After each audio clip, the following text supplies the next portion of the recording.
What is up, guys? J'espère que vous allez bien, que vous êtes en pleine forme. Bienvenue sur le podcast Conversation Awesome avec Karmakin. A place where we speak Franglish, say the word awesome a lot, mais surtout un endroit d'inspiration et d'éducation pour vous aider à optimiser votre santé globale from the inside out. Mon nom est Claudia, fondatrice de Karmakin, et ma mission avec ce podcast est de t'amener dans un monde de développement personnel, d'optimisation d'habitudes de vie et de découverte so you can unleash your potential and live the life you truly want and deserve. Merci d'être à l'écoute. You're awesome.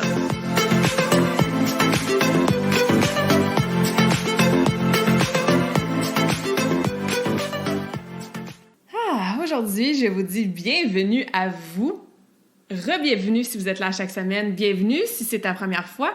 Mais je souhaite aussi la bienvenue à la saison du printemps. Donc, si tu écoutes cette conversation près de sa date de sortie, on vient de passer l'équinoxe du printemps il y a quelques jours. Et je sais pas pour toi, mais moi, je suis bien contente. J'ai certainement changé ma relation avec l'hiver dans les 2 dernières années, appris à tolérer cette saison hivernale un petit peu plus qu'avant. Par contre, je reste une fille de chaleur, de soleil, de beau temps, de shorts puis de flip-flops. Alors, très contente que l'hiver soit derrière nous et le vent de fraîcheur et d'espoir qu'amène le printemps m'a inspirée à jaser de tout ça de différentes façons pour la conversation awesome d'aujourd'hui.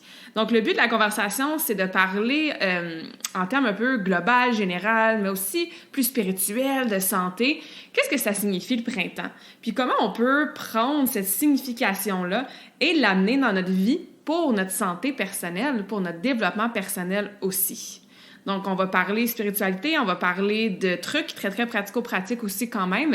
Le but, c'est certainement pas de vous dire comment nettoyer chaque pièce et chaque armoire de votre maison pour faire votre spring cleaning. Il y a plein d'articles sur Google qui sont pas mal plus experts que moi dans ce domaine-là. Mais c'est sûr que quand on pense à ménage de printemps, on peut penser à beaucoup plus que juste faire du ménage, genre laver nos murs. Donc, c'est ce que je veux jaser aujourd'hui avec vous. Comme d'habitude, si vous avez des questions, des commentaires sur l'épisode, n'hésitez jamais à me contacter. Prenez une photo, un screenshot de l'épisode, taguez-moi sur Instagram ou sur Facebook, partagez avec quelqu'un qui a peut-être besoin de ce vent d'espoir-là qu'amène le printemps. Et merci aussi de laisser toujours un review, un commentaire, que ce soit sur Apple ou maintenant sur Spotify aussi. Ça m'aide à faire grossir le podcast et à rejoindre, impacter, inspirer plus de monde, ce qui est un de mes objectifs avec cette plateforme-là durant cette année. Donc, comme je disais, springtime, ça nous amène une espèce de vent de renouveau, de croissance, le beau temps s'en vient, tout ça. Mais il ne faut pas oublier aussi que l'équinoxe en soi, une partie de sa définition, c'est que c'est une journée où est-ce qu'il fait autant clair que sombre. Donc, il y a autant d'heures dans la journée that is spent in light et autant d'heures dans la journée qui sont passées in the darkness, donc dans l'ombre. Tu sais, on dit souvent, durant l'hiver, les journées sont courtes, le soleil se couche à 4 heures, puis je pense que ça fait du bien depuis les derniers jours d'avoir ce soleil-là, cette clarté-là, cette lumière-là qui dure un petit peu plus longtemps les soirs. Bon, si vous êtes lève-tôt comme moi, peut-être que vous en avez un petit peu des matins ensoleillés, mais ça va revenir assez rapidement parce qu'effectivement, plus on avance sur les jours du calendrier, surtout jusqu'au 21 juin, plus il va y avoir de lumière versus de noirceur dans la journée. Puis bon, peut-être que tu savais, peut-être que tu savais pas, peut-être que tu l'as remarqué, mais sans savoir exactement c'était quel jour spécifique qu'on avait moitié-moitié et c'est quoi la journée la plus longue de l'année qui est, comme je dis, au mois de juin. Mais qu'est-ce que ça signifie, ça? Ça signifie que le contraste est toujours important. Tu sais, des fois, on a des super bonnes périodes dans notre vie où est-ce que tout va bien. We feel on top of the world, on se sent bien dans notre peau, ça va bien dans nos relations personnelles. Au travail, on a eu peut-être une promotion, les enfants vont bien aussi. Et là, life happens, ce que j'appelle souvent avec mes clientes, c'est que quelque chose qui vient nous déroger de cette routine-là ou qui vient nous shaker un petit peu, qui font en sorte que, oups, on redescend un petit peu de notre high, on perd notre constance dans nos habitudes, par exemple, on vit une grosse émotion inconfortable, il se passe quelque chose dans notre vie qui nous fait sortir de cette lumière-là, de cette phase-là dans laquelle on va super bien. Et on a tendance à les éviter ou à vouloir les raccourcir, à les suppress, à se sortir de ces phases plus sombres-là le plus vite possible. C'est normal, c'est la nature humaine. On préfère habituellement se sentir bien que de se sentir pas bien. Par contre, j'ai appris dans les dernières années à passer à travers ces dark phases-là, ces moments un petit peu plus sombres, avec un sourire dans le visage, parce que c'est pas mal tout le temps dans ces phases-là qu'on apprend des leçons, qu'on apprend sur soi, qu'on en ressort grandi, avec des apprentissages qui vont nous servir par la suite. J'aime bien dire, after the breakdown comes the breakthrough. Hein? Après un breakdown, vient ce breakthrough-là qui nous permet, comme je disais, de se sortir de la noirceur puis d'avoir ce contraste-là. Et plus on travaille sur nous, plus on a des cycles comme ça de croissance personnelle, plus on apprend à aller chercher les leçons dans n'importe quelle sphère, situation, personne dans nos vies, on est moins dans le darkness, on est moins dans le creux, dans le breakdown longtemps, on s'en sort habituellement un petit peu plus rapidement. Et deux, on arrive à apprécier ce contraste-là. Parce que, par exemple, quand j'ai une journée que je me réveille, que j'ai pas d'énergie, puis que, mon Dieu, 95% du temps, je me réveille et j'ai de l'énergie, tout de suite, je reconnais le contraste. C'est pas normal pour moi, c'est pas commun pour moi d'avoir pas d'énergie le matin quand je me réveille. Donc, ce contraste-là, cette ombre-là, d'avoir une baisse d'énergie, tout de suite, je la reconnais. Puis je suis comme, OK, il y a peut-être un petit signe ici que je dois écouter. Je regarde ce que j'ai fait dans les derniers jours. Je regarde peut-être les différentes sphères de ma vie. Qu'est-ce qui me gruge mon énergie en ce moment? Et rapidement, ça me permet d'avoir la prise de conscience, de mettre des stratégies en place pour me sortir de ce dark-là qui, dans mon cas, dans mon exemple, serait un manque d'énergie le matin. Donc, apprécier ce contraste-là de light and de darkness. Je veux dire, la lumière n'existerait pas s'il n'y avait pas de noirceur. Alors, c'est quelque chose, je pense, que oui, on peut apprécier d'avoir de plus en plus, littéralement, là, à force d'allonger les journées avec le printemps qui est là. Mais je pense que c'est une belle analogie pour notre vie aussi. Le printemps, c'est aussi un sentiment de renouveau qui se fait ressentir. On arrive souvent après, bon, évidemment, pas souvent, mais toujours après l'hiver. L'hiver, même si tu adores l'hiver, des fois, c'est une saison qui est vue un petit peu comme plus lente, plus noire, un peu plus de creux, peut-être moins, justement, hop la vie dans la lumière et dans le awesomeness. Et ça nous invite aussi à réfléchir sur c'est quoi les autres choses dans notre vie qui se terminent. Une saison peut-être un peu plus difficile, la fin de ce creux-là que je disais. Et c'est quoi le renouveau que je veux amener? Avec, bon, le changement, évidemment, au niveau, il n'y a plus de neige, ça fond, les bourgeons, éventuellement, il va y avoir les plantes, le jardin, tout ça. Donc, ce renouveau-là dans notre environnement, à l'extérieur, dans la nature, ça nous permet aussi de faire l'association de l'analogie, encore une fois, de, OK, en ce moment dans ma vie, dans cette phase-là de transition, parce que chaque changement de saison est une transition, qu'est-ce qui est renouveau? Qu'est-ce qui est de nouveau dans ma vie? Ou c'est quoi la fin de quoi, en fait? Puis on en parlera en détail un peu plus tantôt. Ça amène aussi ce que j'appelle un espèce de vent d'espoir. Hein? On dit « Ah, le beau temps s'en vient! » Puis, c'est drôle, j'étais allée acheter... Qu'est-ce que j'étais allée acheter aujourd'hui? Ah oui, un gilet de sauvetage parce que j'ai eu un paddleboard cet hiver. Fait que je suis super excitée d'en faire vraiment souvent dès que, bon, la température va le permettre. Puis la petite madame, tu sais, était comme « Ah ouais, c'est une bonne idée, déjà acheté, tu sais, ton gilet de sauvetage d'avance. » Puis j'ai dit « Ah ça s'en vient. » Donc, tu sais, ça s'en vient, on va pouvoir aller à la plage, ça s'en vient, on va pouvoir sortir nos vélos puis pas pédaler dans la boîte, ça s'en vient, on va pouvoir sortir les bateaux, le paddleboard. Ça devient excitant d'anticiper des beaux moments qu'on apprécie. Donc, des activités qu'on n'a pas faites depuis la saison du printemps ou de l'été dernière, ou plutôt le dernier. De ce vent d'espoir-là, justement, que le beau temps s'en vient, qu'on ne sera plus pogné dans le trafic parce qu'il y a 10 cm de neige qui sont tombés en 2 heures. Donc ça, c'est quelque chose que je trouve qui est important à prendre le temps d'apprécier, de savourer cet espoir-là. Tu sais, pense à quand tu planifies un voyage ou quand tu planifies un événement. Par exemple, moi, je suis en train de planifier l'événement Karmakin qui a lieu le 3 avril. D'ailleurs, si ça t'intéresse, je fais une parenthèse, là, va voir sur mes réseaux sociaux ou contacte-moi si tu veux te joindre à nous. Mais l'anticipation avant quelque chose de awesome, c'est quasiment aussi awesome que l'événement en soi. Donc, la préparation, l'espoir, l'anticipation, l'excitation, prenez le temps de savourer ça. Tu sais, j'étais bien excitée aujourd'hui là, d'aller acheter mon gilet de sauvetage, puis non, j'irai pas me sortir mon paddleboard la semaine prochaine, mais ça s'en vient. Donc, lead into that. Après, bon, ce qu'on relâche vient ce qui est de renouveau, vient l'espoir et bien évidemment la croissance. Comme je disais, j'ai déjà ma bonne amie qui a déjà commencé ses pousses. On peut peut-être penser à, bon, qu'est-ce qu'on va mettre dans notre jardin dans les prochaines semaines, les prochains mois. On va voir la nature aussi changer beaucoup. Donc, les feuilles qui repoussent, tout ça. Ben, la croissance, qui est une de mes valeurs principales, hein, growth, que ce soit croître en tant qu'humain, en tant qu'être spirituel, en tant que femme, en tant que businesswoman, en tant qu'entrepreneur, que Tati, tu sais. Donc, croître, grandir, pousser, quand on parle de plantes en tant que personne, mais ça aussi, c'est quelque chose que, bon, c'est important à toutes les saisons, tous les mois de l'année, mais on va parler ça aussi tantôt, regarde OK, c'est dans quelle sphère de ma vie je veux grandir? Tu sais, qu'est-ce que je suis en train de travailler en ce moment? C'est quoi le genre de développement, de croissance personnelle que je veux faire dans les prochains mois? Et pour continuer un petit peu mon analogie de jardin et de plantes, ben c'est une belle saison aussi pour plant some seeds.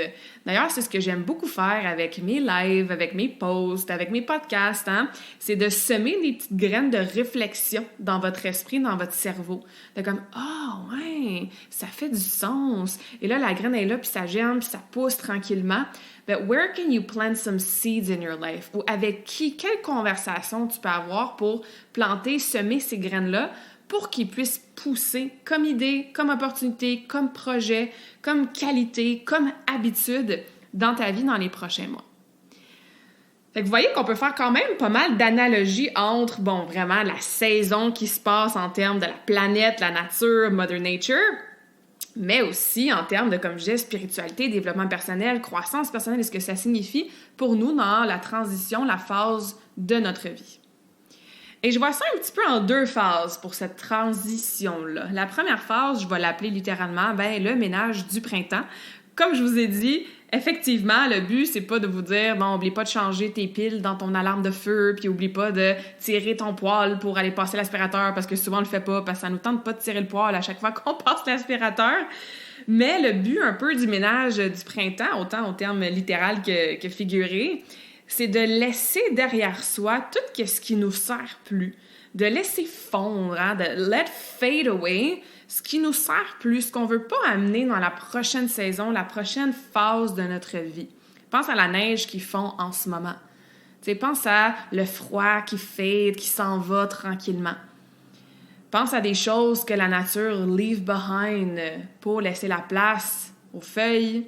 Tu sais, par exemple, la glace, j'habite sur le bord de l'eau, la glace qui fond tranquillement pas vite, tu sais, pour laisser place au courant d'eau, aux poissons et tout ça, éventuellement aux bateaux qui vont venir et qui vont profiter de l'été, tu sais.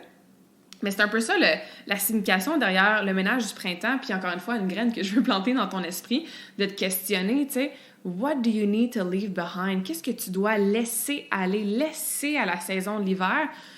C'est quoi les anchors, les points d'ancrage, les choses qui te retiennent d'avancer, qui serait temps de let go, qui serait temps de laisser aller? Et ça, je vous encourage à prendre le temps de réfléchir et de les prendre en note, write it down.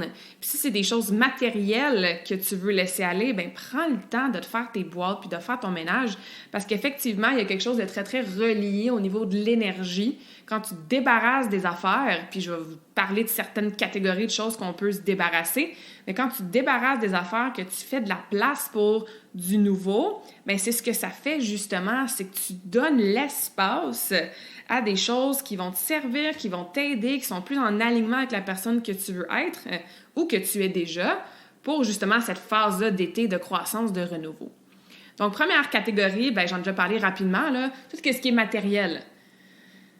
J'adore le minimaliste, j'adore declutter, puis même moi qui n'ai pas grand-chose, je trouve toujours des choses à me débarrasser. Je me fais toujours des piles à jeter parce que malheureusement, l'item est vraiment pas en état pour que personne puisse en bénéficier. Je me fais une pile à donner. Donc, je me ferai une petite boîte, un petit sac, j'en vais donner ça, par exemple, à l'Actuel ou à Village Value, le Village des valeurs, ou à d'autres endroits, par exemple, qui récoltent des dons. Et je fais une pile aussi à vendre. Parce que des fois, on achète, par exemple, des beaux souliers, du linge, des appareils, par exemple, ménagers ou le 3e cellulaire de l'année. Puis on se rend compte que, tu sais, j'en ai pas vraiment de besoin. Par contre, ça vaut de l'argent, puis ça a une belle valeur. Donc, on peut utiliser des endroits comme Varachel ou Marketplace pour faire bénéficier de quelqu'un d'autre de notre item de qualité. Puis en même temps, ça nous fait économiser de l'argent. Donc, c'est les 3 petites piles que j'aime bien faire. Puis, encore une fois, tu fais ton ménage comme tu veux, là. Mais de passer vraiment d'une armoire à l'autre ou d'une pièce à l'autre, puis de te poser la question, est-ce que je me suis servi de cet item-là dans la dernière année ou, tu sais, c'était comme moi, mais dans les derniers 90 jours? Est-ce que je vais m'en servir, tu sais, dans les prochains 3 mois, 6 mois? Est-ce que ça me sert? Est-ce que ça m'amène une utilité ou du plaisir, cet objet-là? Est-ce que ça prend de la place puis ça draine inconsciemment peut-être mon énergie ou ça ramasse de la poussière?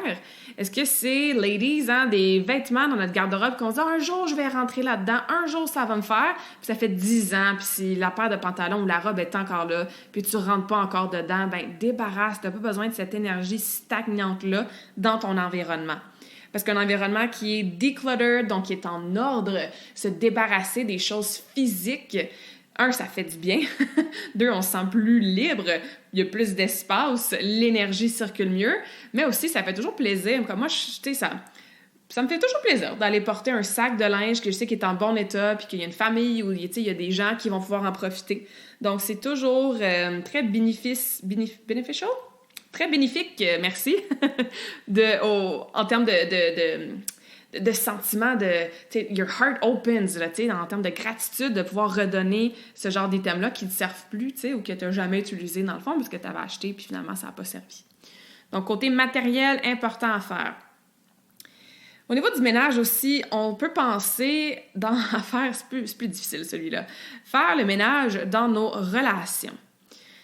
Ça aussi, comme je te disais, c'est quelque chose qu'on peut faire graduellement. C'est pas de passer à travers ta liste puis de les appeler demain matin puis leur dire hey, « je vais plus jamais te parler parce que là, c'est le printemps puis je fais mon spring cleaning », malgré que tu pourrais faire ça si tu veux. Mais c'est de regarder dans ta vie, tu sais, ça ressemble à quoi tes relations? À qui tu donnes ton temps, ton énergie? Est-ce que c'est plus dans ta famille? Est-ce que c'est tes amis? Est-ce que c'est tes collègues? Est-ce que c'est toutes ces réponses-là? Est-ce qu'il y a des relations avec lesquelles tu dois mettre sans les éliminer complètement parce que peut-être que c'est impossible? Je pense à des collègues, par exemple, ou dans la famille. Est-ce qu'il y a des boundaries, il y a des limites que tu dois mettre avec ces personnes-là pour laisser aller certaines choses, faire le ménage de certaines choses dans ces relations-là? Ça peut être, par exemple, une amie que tu continues à la voir une fois par 3-4 mois, mais comme c'est tout le temps toi qui reach out, à chaque fois que tu la vois, t'as pas l'impression de parler ou de contribuer. Tu ressors de ce café-là ou de ce brunch-là, puis t'as l'impression de pas avoir vraiment appris grand-chose, de pas avoir vraiment refuel ton énergie. C'était très neutre, puis c'est pas que cette personne-là, c'est une mauvaise personne, pas du tout. We always lead with love, puis avec empathie. Mais peut-être que vous êtes rendu à 2 places différentes, questionne-toi, pourquoi je me force toujours à entretenir cette relation-là? Est-ce que je fais pas mieux de laisser aller cette relation-là, again, with love and with respect, puis juste de laisser de la place à plus de temps pour moi ou à d'autres relations, par exemple, qui pourraient rentrer dans ma vie? Donc, est-ce qu'il y a des relations que tu dois éliminer complètement, que ça soit virtuel ou en personne? Hein? Ça, c'est quelque chose que moi, je travaille. Je veux dire, c'est sûr que, j'ai une business en ligne, des messages, j'en ai 1 million par jour, c'est normal, mais des fois, je suis comme, pourquoi je réponds en détail à cette personne-là quand, clairement, tu sais, 1, il y a des clientes qui me payent pour ce genre d'informations-là. 2, je veux dire, j'ai pas rien que ça à faire, répondre à des questions en super gros détails sur quelque chose qui, par exemple, serait individualisé ou serait personnalisé dans du coaching. Ou, tu sais, c'est quelle partie de moi qui cherche toujours à répondre rapidement? Non, tu sais, je travaille à des boundaries, c'est mes clientes qui ont la priorité, puis je vais leur répondre en premier. Puis si j'ai d'autres questions, puis que je sais que ça peut mener à une belle conversation, évidemment, je vais prendre le temps de répondre. Mais des fois, on fait comment? Pourquoi, j'entretiens des relations comme ça virtuelles, puis que je réponds back and forth à des messages juste parce que je me sens obligée? Donc ça, c'est un exemple personnel parmi tant d'autres, mais je trouve que la sphère relation, encore une fois, c'est quelque chose qui n'est pas facile à faire. Des fois, ça se fait tout seul, hein? Il y a des amitiés qui fade away. Je parlais de fade et de fondre tantôt. Mais des fois, souvent même, il y a des amitiés qui fade away parce que justement, on change, on évolue, on a des valeurs différentes, on a des modes de vie différents aussi. J'ai certainement vécu ça avec plusieurs de mes amis que mon Dieu, ça me fait toujours tellement plaisir d'avoir de leurs nouvelles puis de voir ce qu'ils font sur Facebook puis tout ça. mais c'est plus la vie, c'est ça, conjoint, maison, enfant, tout ça. Ça ressemble pas tant que ça, ou presque pas en fait, à moi, le genre de vie que je vis pour l'instant. Donc, c'est sûr que les points en commun, les conversations, les horaires, la flexibilité et justement les valeurs changent quand on vieillit, puis c'est tellement correct qu'il faut accepter ça à bras ouverts. Encore une fois, ça veut pas dire qu'on renie la relation, puis qu'on est fâché ou qu'il y a des chicanes ou qu'on juge l'autre personne. Pas du tout. En tout cas, moi, c'est zéro comme ça que je le vois. C'est la vie, en fait, justement les cycles, les renouveaux, les transitions, les phases. Donc bref, prenez un petit peu de temps pour regarder vos relations autour de vous. Est-ce qu'il y en a qui doivent fade away? Est-ce qu'il y en a qui doivent avoir plus des petits boundaries? Et est-ce qu'il y en a justement que peut-être vous voulez mettre plus de temps, d'effort, d'engagement dans ces relations-là, mais ça n'a pas été le cas dans les dernières saisons? Ensuite, on peut faire le ménage du printemps sur un de mes sujets. Bref, les habitudes de vie. Donc, regarde tes habitudes en ce moment. Je vais passer rapidement parce que retournons en arrière dans plusieurs podcasts. C'est mon sujet de conversation avec mes clientes préférées, évidemment. Bien, les habitudes de vie vont littéralement dicter ce à quoi tu vas ressembler et ton énergie et ce que tu vas faire et tout ça. Comment tu vas vieillir, comment tu vas agir de jour en jour. Donc, on est littéralement la somme de toutes les habitudes qu'on fait à tous les jours. Fait que quand tu regardes tes habitudes, bon, c'est sûr que je peux te parler d'habitudes de santé, là, comment tu manges, est-ce que tu bouges ton corps, méditation, sommeil, gestion de stress, est-ce que tu vas prendre des marches? Mais il y a plein d'autres habitudes qu'on fait. Tu sais, scroller sur les téléphones, écouter un petit peu trop Netflix, peut-être, je sais pas, moi, l'habitude de toujours se chicaner avec son conjointe sur le même sujet, l'habitude de me remettre à plus tard, procrastiner, dépenser de l'argent qu'on n'a pas, payer ses billes en retard. Tu sais, il y en a 1 million d'habitudes qu'on fait. Donc, essayez, dans les prochains jours, traînez-vous un petit cahier de notes avec vous, puis prenez conscience de toutes ces petites mini ou grandes ou importantes habitudes-là que vous faites au quotidien. Est-ce qu'il y en a qu'on doit laisser aller, qu'on doit laisser dans la saison hivernale, qu'on ne veut pas nécessairement amener avec nous dans le printemps, dans les prochains mois? We gotta leave them behind parce qu'ils ne nous servent plus. Tu sais, peut-être que c'était correct durant l'hiver, on est un peu plus en mode ermite, d'écouter 3 épisodes de Netflix par soir, mais là, non, peut-être que ça, c'est pas quelque chose que tu veux amener avec toi dans le printemps, dans l'été. Peut-être que tu vas à la place, laisser de la place, justement, pour aller prendre des marches le soir, tu sais. Prendre un petit café, peut-être pas un café le soir, never mind, un petit thé, une petite tisane sur ton perron, tu sais, en regardant, bon, le soleil qui se couche un petit peu plus tard, donc... Fais l'inventaire de toutes tes habitudes de vie. Qu'est-ce que tu veux laisser fondre? Let it fade away. Qu'est-ce que tu veux laisser derrière toi? Et c'est pas facile à faire, briser des habitudes. Et c'est pour ça que j'ai plein de ressources pour t'aider. Donc, si tu as besoin d'aide avec ça, bien, fais-moi signe. Sinon, comme je disais, tu peux regarder en arrière les autres épisodes de podcast. Je continue une autre catégorie de choses pour la phase du ménage du printemps. Bien, ça va un petit peu avec les habitudes, mais là, on embarque dans tout ce qui est pensée. Alors, ton discours interne, ce à quoi tu penses à tous les jours. Bon, on a, je pense, minimum 60 000 pensées par jour. C'est assez difficile de toutes les noter, de tout en prendre conscience. Mais la grande majorité, en fait, de ces pensées-là, on les répète. Donc, c'est des choses qu'on se redit, ou plutôt qu'on repense. Ou qu'on se redit aussi, hein, des fois, on se parle dans notre tête. En fait, souvent, on se parle dans notre tête. Bien, est-ce qu'il y a des pensées qui ne te servent plus? Tu sais, des pensées, toi, tu te dis « Ah, je serai jamais capable de courir ». Ça, c'est une pensée que tu as.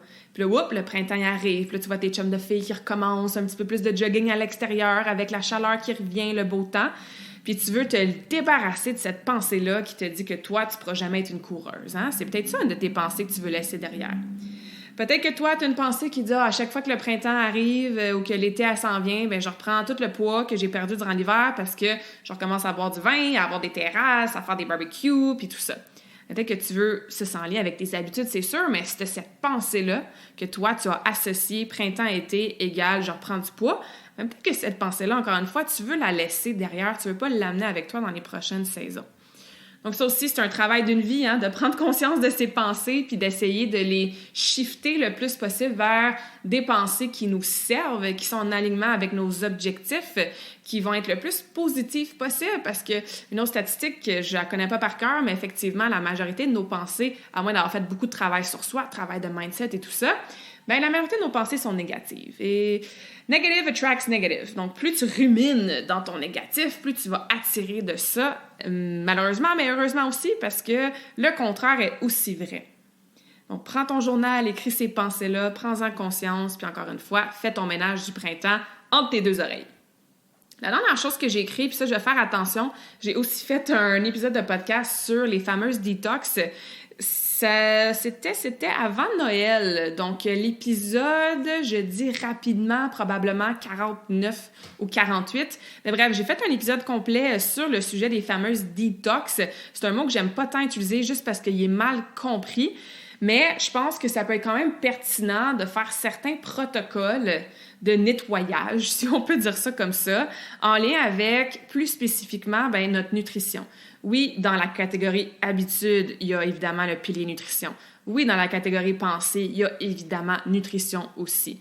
Mais plus spécifiquement, est-ce qu'il y a quelque chose que tu peux essayer de détoxifier ou d'éliminer ou de nettoyer au niveau de ta nutrition? Exemple, je sais que souvent, le mois de janvier, le mois de février, c'est un mois bien populaire pour faire sans alcool. Hein? Après le temps des fêtes, les gens ils se disent « Parfait, je me fais une détox d'alcool, là, puis je prends 0 alcool. » Mais peut-être que toi, avec le printemps, tout ça, moi, j'aime bien faire un nettoyage du foie.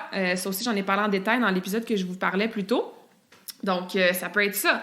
Des fois, j'avais déjà fait un challenge de 5 jours qui s'appelait « Busting the Belly Bloat » avec Jenny qu'on a eu sur le podcast.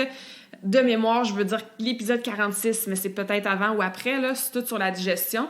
Donc, est-ce qu'il y a un petit challenge, un petit défi que tu peux faire en lien avec la nutrition juste pour te faire un mini reset?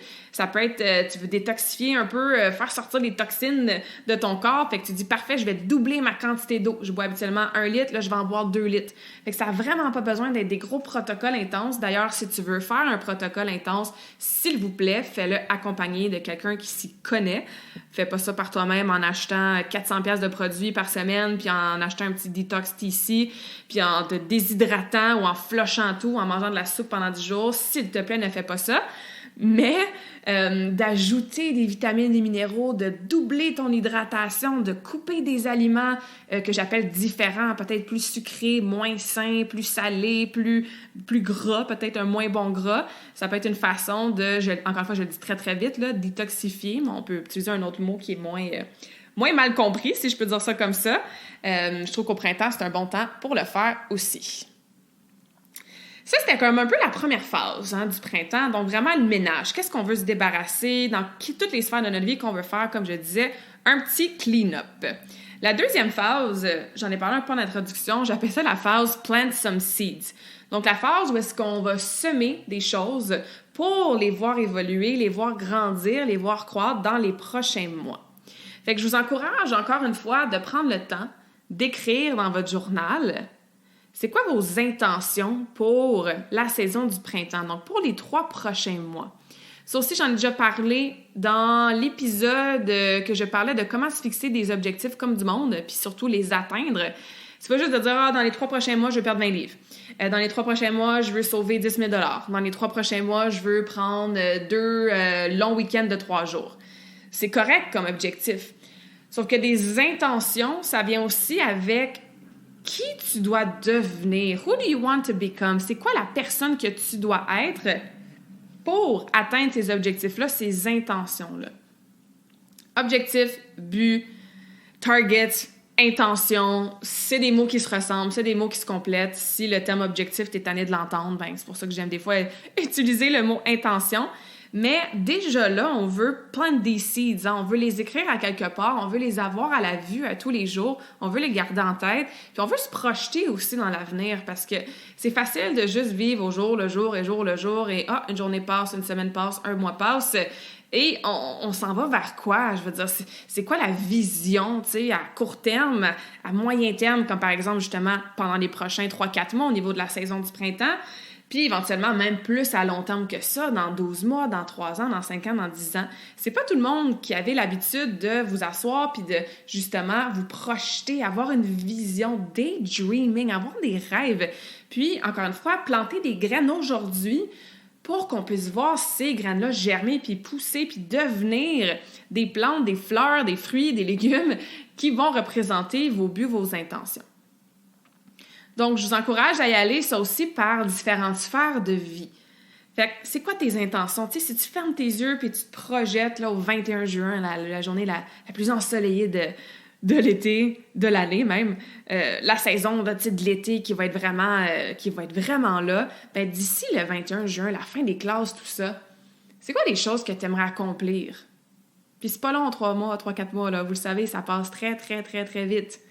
Est-ce qu'il y a des choses que tu veux accomplir? Est-ce qu'il y a des choses que tu veux déjà planifier dans ton agenda? Parce que tu te connais, là, tu sais que la vie va vite, puis tu vas arriver au 21 juin, tu vas être comme « Ah shit, j'étais supposée faire ça, ça, ça. J'avais dit que j'allais prioriser ça, ça, ça, et je l'ai pas fait. Life happened, la vie va vite, j'étais dans ma routine, les enfants, les corvées, les tâches ménagères, le travail, les conjoints, blablabla. » Donc, planifie-le, plant those seeds right now. Ouvre ton calendrier, puis bloque-les ton temps off que tu veux prendre.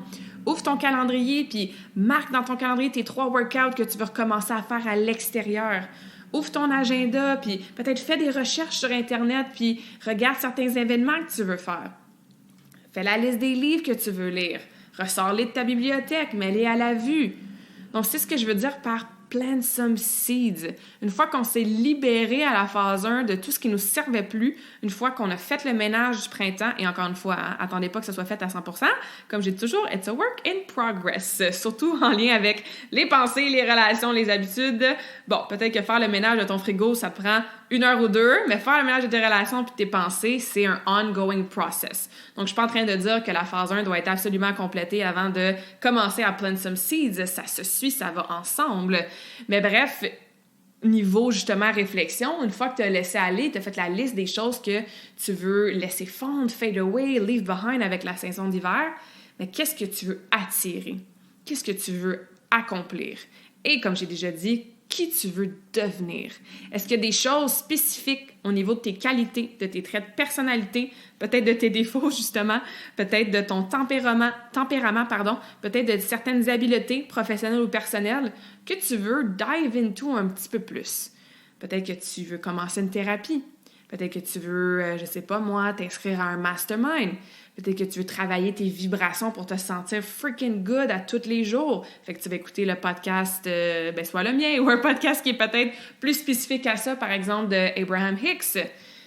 Peut-être que, je sais pas moi, tu veux travailler, avoir plus d'habileté au niveau de ton leadership au travail. Donc, c'est quelque chose que tu veux devenir. Tu veux être, une meilleure leader dans les 3 prochains mois. So, who do you want to become? S'il y a des choses que tu veux acheter, tu peux les écrire, il n'y a pas de problème. Des choses que tu veux faire dans la maison, autour de la maison, dehors, peu importe. S'il y a des relations que tu vas entretenir. Hein? Donc, c'est un petit peu le contraire de la phase 1. Qu'est-ce que tu veux attirer, devenir, garder, amener avec toi, développer, voir grandir, voir pousser dans ton jardin intérieur, si on peut appeler ça comme ça, dans la prochaine saison, ou cette saison-ci, en fait, qui est la saison du printemps. C'est important de planter ça là pour pouvoir voir les bénéfices à long terme. Hein? Quand tu plantes une carotte dans ton jardin, le lendemain, elle n'est pas prête à être mangée. Donc ça, c'est mon petit rappel aussi pour vous dire que ça prend de la constance. You gotta show up for yourself every single day. Tu dois l'arroser, ta carotte, à tous les jours. Le soleil doit être sur la carotte à tous les jours. Puis à chaque jour, tu vas pas voir la carotte, tu tires pas dessus pour regarder « Hey, ça a-tu poussé? Ça a-tu poussé? » Non, tu la laisses dans la terre. Puis tu fais confiance au processus. Tu fais confiance que si tu l'arroses ta carotte, tu lui donnes du love, puis en plus qu'elle est bien plantée dehors au soleil, dans la nature, t'as pas besoin de vérifier à tous les jours si elle a poussé un petit peu. Tu fais confiance que dans quelques semaines, dans quelques mois, wow, the seed that you planted va avoir donné une belle carotte. C'est la même chose pour nous. Si à tous les jours, tu te pèses, c'est comme « Ah, j'ai pas encore perdu de poids. Ah, j'ai pas encore réussi ça. Ah. » Entendez l'émotion un peu négative avec ce genre de réaction-là quand on se tape sur la tête, vu qu'on n'a pas du gros progrès à tous les jours. Non, on plante des seeds aujourd'hui, on continue à arroser, à nourrir, à faire nos stratégies, mais on fait confiance au processus as long as you keep showing up for yourself. Hein? À condition, à tous les jours, de faire ton mieux, de faire des efforts, puis il y a des journées que ça va être de la merde. C'est tellement correct. Ça fait partie du processus. Des journées qui pleut fois 1000. Puis oui, ça va aider la carotte à pousser, mais peut-être que cette journée-là, elle avait besoin de plus de soleil. Et vice-versa. Il y a peut-être une semaine, il va faire full soleil, puis elle aurait eu besoin d'eau. Des fois, on n'a pas toujours ce qu'on aimerait avoir. Mais on fait confiance au processus and we keep showing up vers ces intentions-là, vers ces buts-là, vers cette personne-là qu'on veut continuer à devenir, à progresser, à évoluer, à s'améliorer. Donc, ça ressemble à ça, ce que j'avais envie de vous partager aujourd'hui. Un peu, c'est ça, comme je disais au début, un peu de spiritualité, de philosophie, de petits trucs pratico-pratiques. Mais c'est sûr que tu peux raccrocher. Tu peux raccrocher le podcast comme si c'était un appel que je te faisais en ce moment. Tu peux fermer l'épisode aujourd'hui, fermer ton téléphone, faire comme « Ah ouais, ça fait du sens, qu'est-ce que Claudia disait, cool, c'est le printemps, j'ai hâte qu'il fasse beau. » Puis je sais que 95% d'entre vous, c'est ce que vous allez faire parce que ça, c'est la nature humaine, d'être bien inspiré, puis on est rarement dans l'action. Mais, tu sais, prends le temps, fais-le. Assis-toi aujourd'hui, puis si t'as pas temps aujourd'hui, c'est pas grave, mais assis-toi dans les prochains jours, puis écris ces choses-là. Fais tes réflexions. Fais-le ménage de ta garde-robe. Écris tes buts. Ouvre ton agenda, fais des recherches, planifie tes trucs pour les 3 prochains mois. Visualise qui tu veux être le 21 juin ou plus tard durant l'été. C'est ça qui va faire la différence. Je suis super reconnaissante là, que tu m'as écouté pendant les 30 dernières minutes. Puis merci de ton écoute, vraiment. Puis c'est mieux de m'écouter que de pas m'écouter parce que, comme je vous ai dit, moi, je plante some seeds quand je vous parle comme ça. Puis, ah ouais, ça fait du sens. Puis ce que je vous dis, ça va continuer à faire son travail puis son chemin dans votre tête. Mais tu vas être doublement plus efficace, pour pas dire triplement plus efficace, puis tu vas pouvoir bénéficier de cette conversation-là, je vais dire awesome après, cette conversation awesome-là, beaucoup, beaucoup plus, si tu te mets dans l'action avec ce que je t'ai dit aujourd'hui.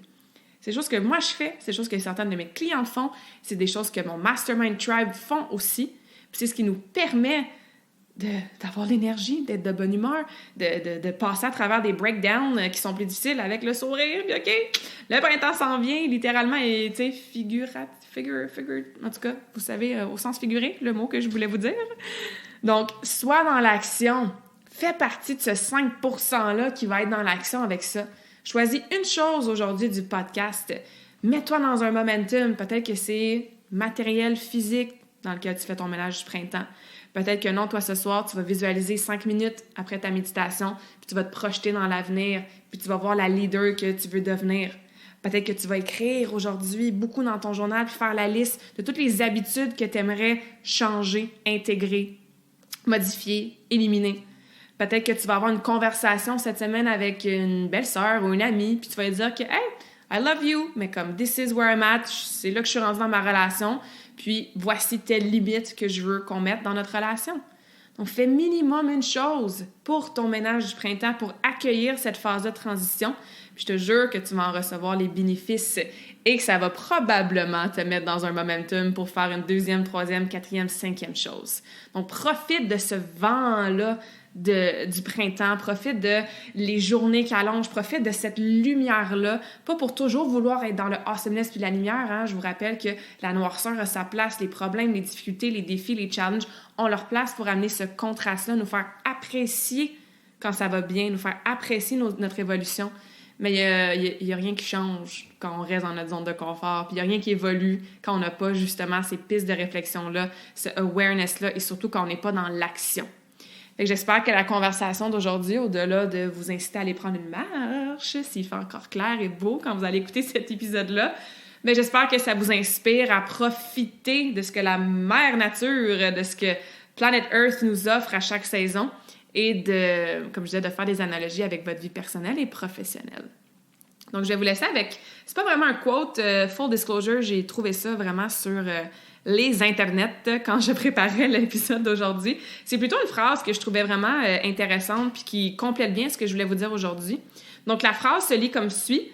Spring, a lovely reminder of how beautiful change can truly be. Donc, le printemps, c'est un super rappel de comment le changement, ça peut vraiment être beautiful, donc vraiment être merveilleux. Il ne faut pas avoir peur du changement. Je suis quelqu'un qui a eu peur du changement pendant très, très, très longtemps. Très longtemps. Mais bon, dans le changement, outside of the comfort zone, comme je disais, il y a souvent des belles petites plantes, puis des beaux petits légumes, puis des beaux petits fruits qui poussent. Donc, faites en sorte que cette saison-là du printemps soit un rappel de comment beautiful le changement peut être. J'espère que cette conversation awesome t'a inspiré. Et d'ailleurs, I would love to hear back from you. Rejoins Karmakin sur les réseaux sociaux and tag me in a post pour partager ce que tu retiens de cet épisode. Je serais vraiment grateful aussi si tu pouvais me laisser un rating and review pour le podcast. Ça me permet d'avoir un impact positif sur plus de gens comme toi. Merci beaucoup d'avoir été à l'écoute. And until next time, je te souhaite une journée awesome.